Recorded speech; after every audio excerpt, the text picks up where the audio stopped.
ሁለት ሆነው ጽዳትና ምግብ አንድ ቤት ውስጥ የሚሰሩ ልጆች ምግብ የምትሰራዋ ጽዳት ለምትሰራው ምግብ አትሰጠኝም ብላ ብዙ ጊዜ አቤቱታ ተቀርባለች። እስቲ ስሙቴን ቪዲዮ። ሁለት ሆናችሁ የሚሰሩ እንዴት ይችላችሁ ነው? ጌታ ምስክር እኔ አቃጥላል ልደፈኛ ነው ልጅቷ። ይኸው ከቀኑ 6 ሰዓት ከተኮል ነው ስራ ጨርሼ ማለት ነው። መጥቼ ቁርስ ስጠይቃት እኔ ጽዳት ነኝ እሷ ምግብ ነው የምትሰራው። መጥቼ ቁርስ ስጠይቃት ሰርተሽ አትበይም እንዳለች ሰርቼ መብላት እኮ አቅቶኝ አይደለም። እሷ የሀገሬ ሰው ናት ማለትም አንድ ኢትዮጵያ ናት ሆኖ ምን አለበት እንደምግብ ለኔ ብታስቀርልኝ እሺ ያው ብላ ብትሰጠኝ ምን አለበት ሰርተሽ ብያለችኝ። እንደዚህ ደግሞ መጥቼ ሰርቼ መብላት በእርግጥ አይከብደኝም፣ ግን መተሳሰብ የሚባል ነገር ቀረ እንዴ? ቆይ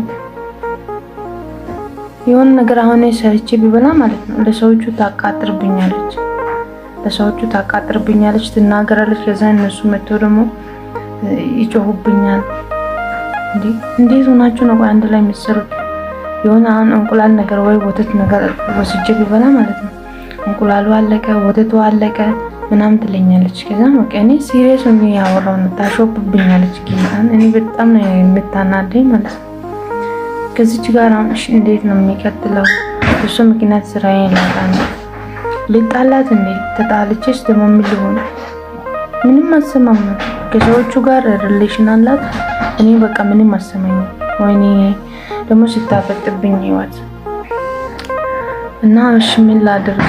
የሆነ ነገር ብሎ ያው እዙ ቁጭ ብያለሁ። 6 ተኩል ነው ቁጭ ብያለሁ። መጥቼ ቁርስ ስል የለም ትለኛለች። እና አሁን ሰርቼ መብላቱ አያቅተኝም፣ ግን ደግሞ እኮ እንደዚህ ትለኛለች። ሰርተሽ አበይም እንዴ ትለኛለች። ምን ችግር አለው? ለራሷና ለሰዎቿ ብቻ ሰርታ ሙሉ ጨርጋ ጨርሳ በልታ ከዛም በኋላ ስሙልኝ ጉዴን ማለት ነው። ምግብ ትበያለሽ እህቴ? አንዳንዴ ይበላሉ የኔ እህት። ከዛ ውጪ ግን በጸጋው ነው ያለሁት። ነባር ምግብ ሰራተኛ ቤት ውስጥ ኖሮ እናንተ አዲስ ጽዳት ሰራተኛ ሆናችሁ ስትመጡ ያለውን ችግር የሚያውቀው ያውቀዋል። እንዴ ሀብታም ለሚሰጠው ድሃ ምን ይላል ይባላል። ከኪሷ ይወጣ ይመስል እንግዲህ እንጀራ እናት ሆነችብኝ። ምን ላድርግ? እንደገና ኪችን ስገባ ምግብ ልበላ መስሏት እንዴት እንደምትገላምጠኝ ወስጄ ከበላውም አለቅልኝ። መሶቤ ተደፈረ።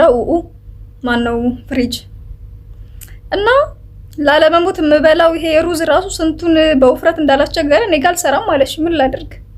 ለማንኛውም እኔ በተፈጥሮም እንዲሁ ቀጭን ነኝ፣ ግን ያው ገዝቼም ቢሆን ሰርቄ በላና ወፍርላችኋለሁ። ብዙዎቻችሁ ከሳሽ ምናምን እያላችሁኝ ነው። አታስቡ፣ ወፍርላችኋለሁ። ዛሬ ደግሞ የሴቶች ቀን ነው። እንኳን አደረሳችሁ። ሃይ ሰላም ወዶቼ ማሮቼ ፍቅሮቼ እንዴት ናችሁልኝ? ደህና ናችሁ? እኔ ያለሁላችሁ አልሐምዱሊላህ ደህና ነኝ። እናንተ እንዴት ናችሁልኝ? እኔ ያለሁላችሁ አልሐምዱሊላህ። ብዙ ጊዜ ሁለት ሆነው አንድ ቤት ውስጥ የሚሰሩበት ልጆች በጣም እነዚህ ብቻ አይደሉም፣ ብዙ ልጆች ይላሉ ምግብ የምትሰራዋ ጽዳት ለምትሰራዋ ምግብ አትሰጠኝም ብለው ይናገራሉና የዛሬ በምናየው ቪዲዮአችን ላይ ይሄንን ጉዳይ ይሆናል። ሜሪት ዩብ ነኝ ከዋናው ስቱዲዮ ከማዳም ኩሽና። እንዴት ናችሁልኝ? ደህና ናችሁ? እኔ ያለሁላችሁ አልሐምዱሊላህ። ቪዲዮን ከመጀመራችሁ በፊት ላይክ፣ ሼር፣ ሰብስክራይብ አድርጉ።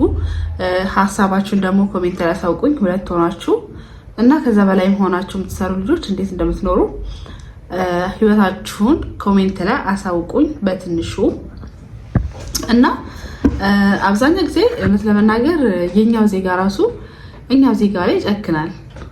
ወላሂ እኛው ዜጋ ላይ ይጨክናል እና በጣም ከባድ ነው ወላሂ። ላው በራሳቸው ባልሆነ ቤት ላይ በራሳቸው ባልሆነ ነገር ላይ ሰውን በምግብ መቅጣት እኔ ትክክል ነው ብዬ አላስብም። የራሳችን እንኳን ሲሆን አካፍላችሁ ብሉ እየተባለ እኛ ግን በሰው ቤት ላይ በሰው ምግብ ላይ ሳንግባባ ቀርተን ምግብ ያለ መስጠት ማለት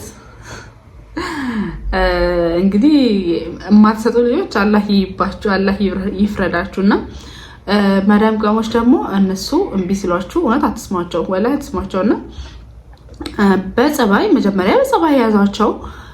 ጽዳት መሰሩ ልጆች ማለት ነው። ማለት አለ አይደለ?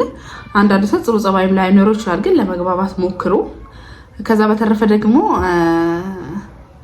ያንሃል ራሳችሁን እንትን አታድርጉ ማለት ነው። ራሳችሁን አትቅጡት። ካልሆነ ለመዳም ንገሯት። ምንም ከናንተ የሚበልጥ ነገር የለም፣ ግን እናንተ በእናንተ በኩል ጥፋት እንዳይኖር አድርጉና ማለቴ በጣም ብዙ አይነት ምግብ ብዙ ምግብ ስራ የሚበዛባት ምናምን አይነት ከሆነ ተረዳዱ። እቃ ምናምን ጠቡላት፣ ምግብ ስታደርስ ምግብ ምናምን አድርሱላት። ከዛ በተረፈ ግን ምንም እሷም የእናቷ ቤት አይደለም ለእናንተም ለእሷም እኩል ነውና አንዳንድ ሰው ክብር የማይወድለት ሰው አለ። እንደዛ አይነት ሰው የሚሆኑ አይነት ሰዎች ልጆች ከሆኑ ደግሞ ወላሂ ለመዳም ተናገሩ፣ ዝም አትበሉ። እነሱ እኮ አያውቁም ሲጀመር። እነሱ ሁለት ሆነው አሁን ለምሳሌ ቤት ስኖሩ ጽዳትና ምግብ የምትሰራዋ ልጅ ተዋዳችሁ ተከባብራችሁ እንደምትኖሩ ነው የሚያውቁት። ሲጀመር እናንተ ምን አይነት ሁኔታ ላይ እንዳላችሁ እንኳን አያውቁም። በምን አይነት ሁኔታ ላይ እንደምትኖሩ እንኳን አያውቁም። ምክንያቱም እናንተ ስትገናኙ ከሷ ጋር ለምሳሌ ስትገናኙ አትነካኩ፣ ግን እነሱ በእነሱ ጀርባ ነው የምትባሉት። ስለዚህ እናንተ ለመዳሞቻችሁ ተናገሩ፣ እነሱ ከአቅማችሁ በላይ የሚሆንባችሁ ከሆነ ማለት ነው። ምክንያቱም እሷ 2 ዓመት ስለሰራች እሷ ከእናንተ በላይ ቀድማ ስለመጣች ምናምን እናንተ ላይ ምንም አይነት መብት የላትም። እናንተ ምንም ብታጠፉ ራሱ እናንተን የመናገር መብት የላትም። ቤቱ የመዳም ነው። መዳም ትናገራችሁ ስታጠፉ። ቋንቋ ማትችሉ እንኳን ከሆነ ቋንቋ የሚችሉ ጓደኞች ምናምን እንኳን አላችሁ አስተርጉሙና ተናገሩ። ምክንያቱም እንዳልኳቸው አንዳንድ ሰው ክብር ስለማይወድላቸው ማለት ነው። እና ወዶቼ ማሮቼ ፍቅሮቼ እናንተ አትጨናነቁ። ከተግባባችሁ ተግባብታችሁ ኑሩ። ካልተግባባችሁ ደግሞ በሚፈታው መንገድ ለመፍታት ሞክሩ እንጂ ራሳችሁን አታስጨንቁ። ምግባችሁን ብሉ እና ስትበሉ እንኳን የማይወዱ አይነት ልጆች ከሆኑ ደግሞ ስትበሉ እንኳን ሆዳችሁ ውስጥ እንዲቆይ እንኳን ሰወር ብላችሁ ከአይናቸው ብሉ። ብቻ አብራችሁ ለመኖር መጣርን ሞክሩ።